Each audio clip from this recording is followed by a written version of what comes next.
అబ్బబ్బా! ఎంత రేట్ ఉండయో. మనలాంటి మిడిల్ క్లాస్ వాళ్ళం డైలీ బయటికి వెళ్ళి కొబ్బరి బొండం తాగాలంటే అయ్యే పనేనా? ఇంకా కొబ్బరి బొండం రేట్లయితే బీభత్సంగా ఉండయి. కానీ ఎండలకి చల్లగా ఏదో ఒకటి తాగాలి. అలాంటప్పుడు తక్కువ ఖర్చులో అయిపోయేది మజ్జిగ. కానీ మజ్జిగను కూడా రెగ్యులర్గా చేసినట్లుగా చేస్తే ఇంట్లో తాగడానికి అస్సలు ఇష్టపడరు.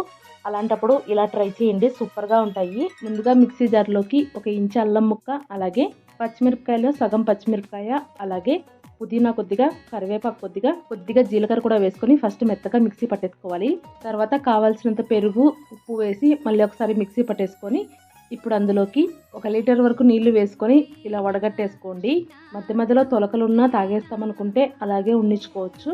కానీ పిల్లలకి ఇవ్వాలంటే కనుక ఇలా వడగడితే బెటర్. తర్వాత ఇంకొద్దిగా నీళ్ళు యాడ్ చేసి 1 స్పూన్ ఆయిల్లో 1/2 స్పూన్ ఆవాలు వేసుకొని ఆవాల్ని చిట్టపటలాడనిచ్చి వాటిని మజ్జిగలో వేసేసుకొని జిలకొట్టుకోండి. ఇలా చేసుకున్నారంటే మజ్జిగ సూపర్గా ఉంటాయి. ట్రై చేయండి.